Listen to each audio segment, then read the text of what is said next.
Guys, and happy Saturday. Welcome to Coburg Pine Ridge Cemetery. I'm very excited to be bringing to you guys some local history from here in Melbourne, making the use of our 10-kilometre radius and trying to find out all the mysteries that are held here at Coburg Pine Ridge Cemetery.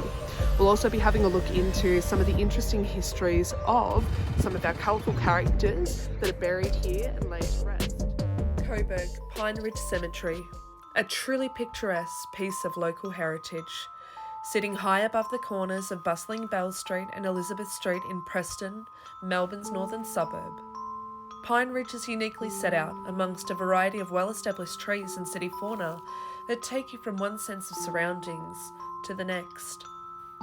From the tall pine trees echoing an eerily deep bellowing breeze through their dense branches, as a murder of crows stalk the treetops, creating a true sense of impending doom.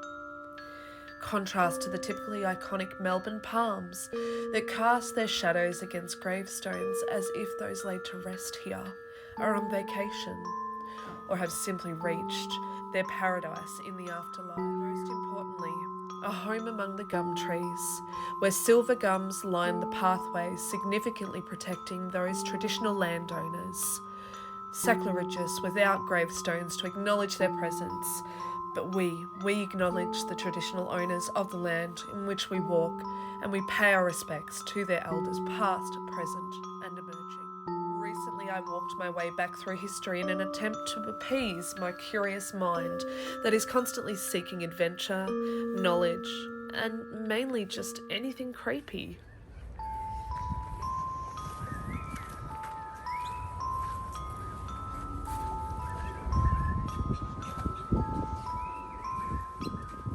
Who lies behind this grave? Completely overrun by nature.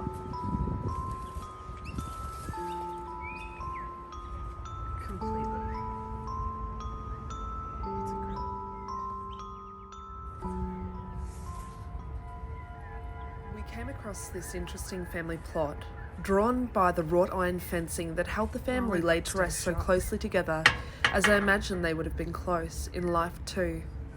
This plot was very rare on a flat level of grave sites at the Coburg Pine Ridge Cemetery, so why was the gate on this family's plot wide open?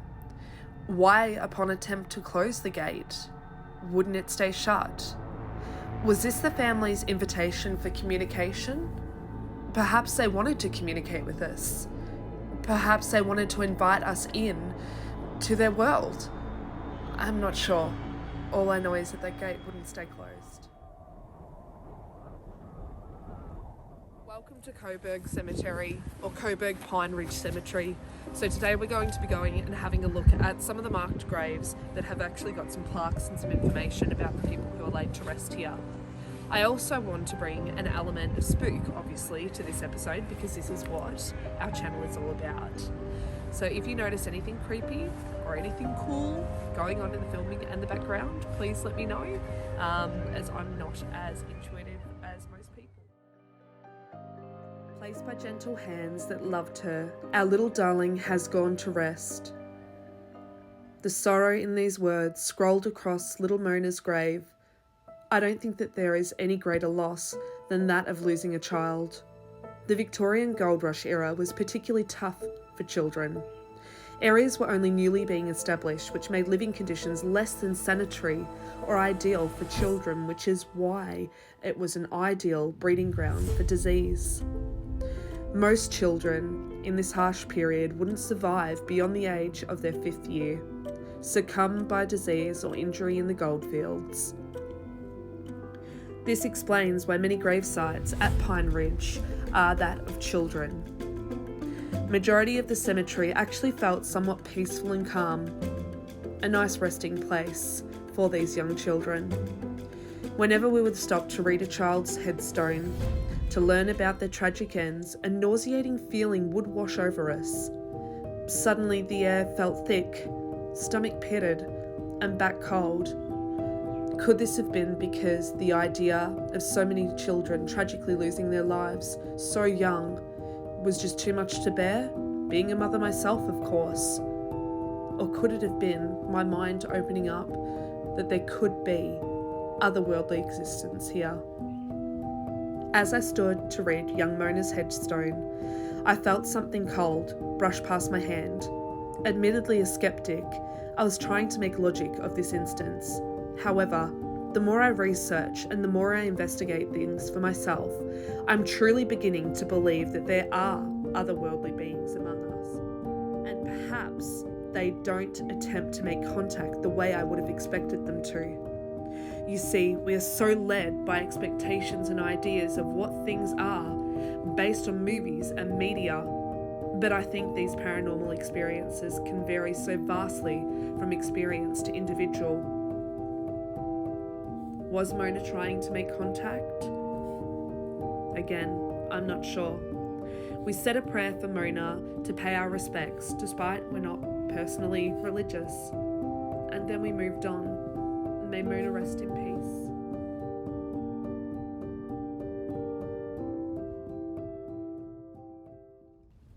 One of our first plaques that we came across was that of the gravesite of William Guthrie Spence.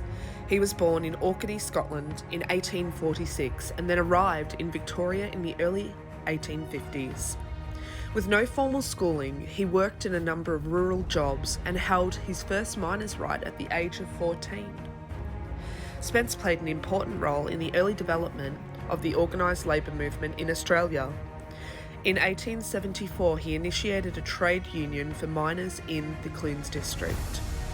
He went on to become General Secretary of the Amalgamated Miners Association in Victoria. A superb negotiator, he set out to unite all miners, and by 1884, several unions had affiliated loosely with the form of the AMA of Australasia. Spence also helped establish the Amalgamated Shearers Union of Australasia and was appointed its foundation president. By 1890, he had unionised most shearers in South Australia, Victoria and New South Wales. In 1894, Spence founded the Australian Workers' Union. He served as its secretary from 1894 to 1898 and was president from 1898 to 1917. Spence regarded the union as the industrial wing of the newly formed Labor Party. Towards the end of the 1890s, he moved to New South Wales and ran a successful mining pastoralised seat of Coburg in New South Wales Legislative Assembly.